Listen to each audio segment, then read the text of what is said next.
Hi everyone! So it's getting pretty dark outside now, but I'm still gonna try to do this video. So a couple of months ago, I did a little quick video where I showed you that I got home the Hunchback of Notre Dame, the original by Victor Hugo, not the Disney version. This is the original by Victor Hugo. So amazing!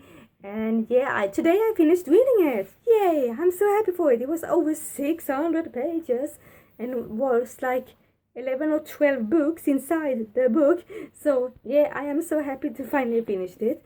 And yeah, I definitely think it is a good amount of time to feel like it takes like 2 months to read it if you are a good reader and reads like one chapter a day. And some chapters are long, some chapters are short.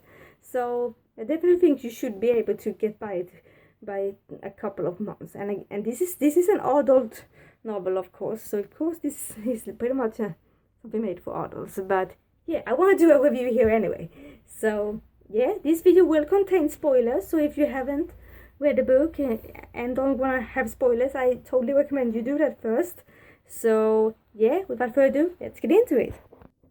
Alright, so the first thing we should mention is of course Notre Dame, and it is pretty much because the reason Victor Hugo wrote this book was because he wanted people to be sacred about Notre Dame. They wanted people to take care of it and restore it for generations to come, because he felt it was such an iconic and beautiful architecture and of a cathedral. And it is, isn't it? It has definitely, despite the fire, not everything burned down, thank God, but it has definitely stood its test of time, and it's definitely something worth to cherish. So yeah, that was pretty much the main reason, but it is also a story to it. To here we have a story that is pretty much about society, about how unfair the higher power in society could be, like the higher class could be against the poor people. So you definitely expects a lot of that.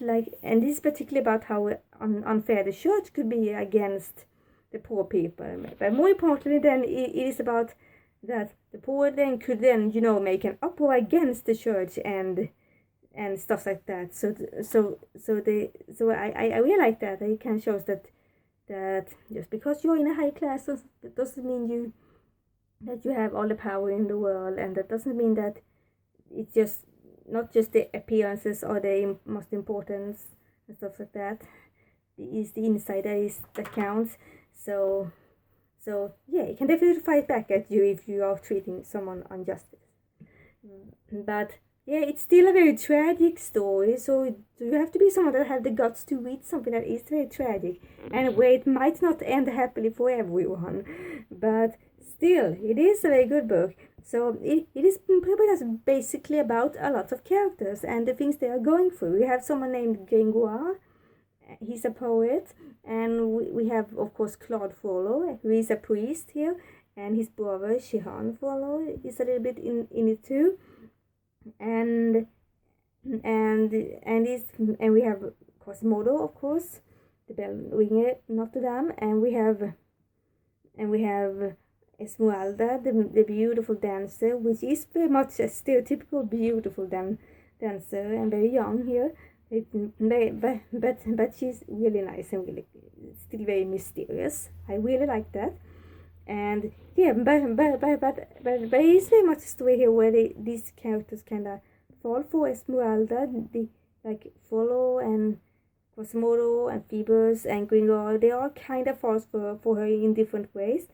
And pretty much the person that kind of wants her the most is Frollo, Claude Frollo, and he kind of goes to the extremes to get her. He's getting very intense, and he's like he's like he is portrayed very respectable. He isn't really in the beginning not that evil as you know in the Disney version, because even the original he is a little bit more of a sympathetic character, but he becomes more and more dark the more he gets feelings for Esmeralda, but he feels very conflicted about it, which is still very interesting, and it gets more and more complex, and yeah, he kind of comes up with something very terrible. He comes up with that he's tricking Captain Phoebus to believe that Esmeralda had try to kill him, and that way Phoebus doesn't love her anymore, which is so sad because this also ends like this. It ends like this. He won't be knowing the truth. In the end of the book, he gets married to someone else, so he will never find out the truth, which is so sad. And when everyone believes that Esmeralda is guilty of this, he tried to do that, attempted that. So when they believe that, they are trying to hang Esmeralda, and Frollo used that as an opportunity to have her to choose between him or the gallows, and yes. So it's very interesting to see how everything is gonna end.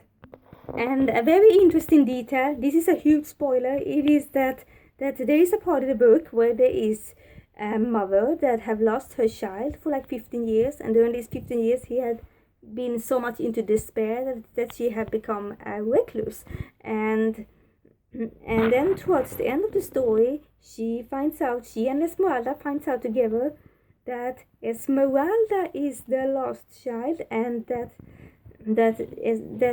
woman is her mother, because Esmeralda has been in search of her parents also. So that was very interesting, like a big plot twist. I didn't expect that to come. So that kind of gets solved towards the end of the story. But sadly, it ends very tragic with that they both still dies. Yeah, and it is very tragic also that Frollo dies because Quasimodo pushes him out of the balcony. He kind of understands that the reason why Esmeralda dies is Frollo's fault. Yeah, I don't want to explain it more, because then the video will be too long.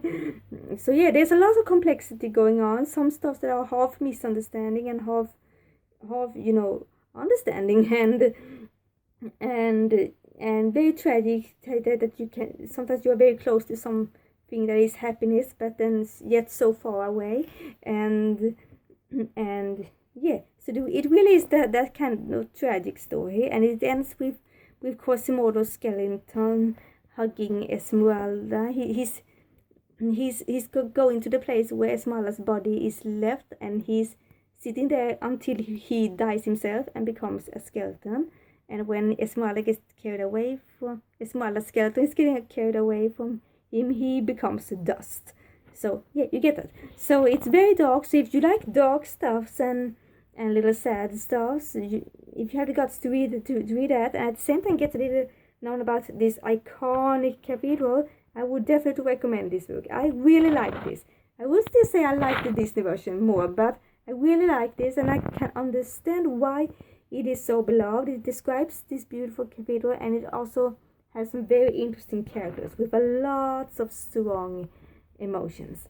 So yeah, I really hope you like this review. I think I would give this book 4 out of 5 stars. Very interesting. Yeah. However, the stuff I didn't like about it is that I kind of wish that we could have got to know with some of characters a little bit more. I wish we could know a little bit more about Jean Frollo, and I kind of